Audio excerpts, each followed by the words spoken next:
Having learned fitting a straight line, fitting the data points with a straight line, let us consider finding the least squares fit of the linear form using this function here. You can see the coefficients a0, a1 to am with their respective variables here, f0x, f1 of x, and fm of x. Okay, so we call this one a linear form because you have a0, a1, the coefficients can be a matrix in that sense. So later we will talk about it. Where each of the variables, where each variable, in this case a function, is a predetermined function of x based on the preconceived system, also called as the basis function. So applying this, we have this function s. So remember the residuals, so the y minus the summation of the terms in your function. So on equating the partial derivatives to 0 with respect to the coefficients will lead us to this equation here, okay, equals to 0. So we can easily remove -2 and and then by arranging this equation, and take note these are not only a single equation but a number of equations, okay, from 0 to n, for example. Okay, so we have these equations here. So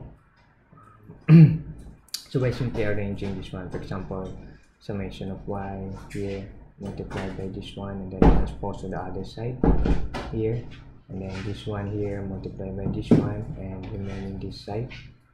Okay, then you have this equation here. So this can be simplified into matrix notation, which is similar to simultaneous linear equations in module 2. So we have here a times a equals b, where so we have the element values, okay, from the above equation, and a is the variable in this case. So we're looking for the coefficients a of this form. So basically, if we go back here, we're looking for a0, a1, am, and f of x, and these values here are predetermined, okay, so as well as the values here, okay. So this is the data point y. Okay, so we have these two, a and capital A and b, the elements of this matrix a and b. Okay, so we're looking to optimal values of a. Now, a commonly used linear form is a polynomial. Okay, meaning in polynomial fit, we have the basis function in this equation. So from 0 to n, meaning we have here a for example f of 0, okay, is equal to say 1, f1 of x is equal to x, f2 of x is equal to x squared. So that's why we have here f of j of x is equal to x to the j, for j is equal to 0, 1, and up to n. Okay, such that a equals b has a coefficient matrix of a, constant matrix b. Okay, given this idea, okay, these terms, and then we have this matrix form. Okay, now you might wonder, okay, these are variables. No, because we already have data points that we will force our function to fit. Okay, so meaning we have values for x, okay, in this case, and so meaning we have so this capital A matrix will serve as a coefficient matrix, and our goal is to find the coefficient values a. Okay, and then also the other one here is can be found in the given y data points. Okay, so these are the functions that we're going to use for the numerical analysis. So if you're going to do this manually, so that's we call analytical solution, but since we're doing this in a numerical way, so these are the functions. These are, first we need to go back to the swap rows and swap columns so that we can deal with Gauss pivot, if you can remember from our previous module. So this is a simultaneous linear equation, so we need to solve this using Gaussian, and we use pivoting to make it solvable in many ways.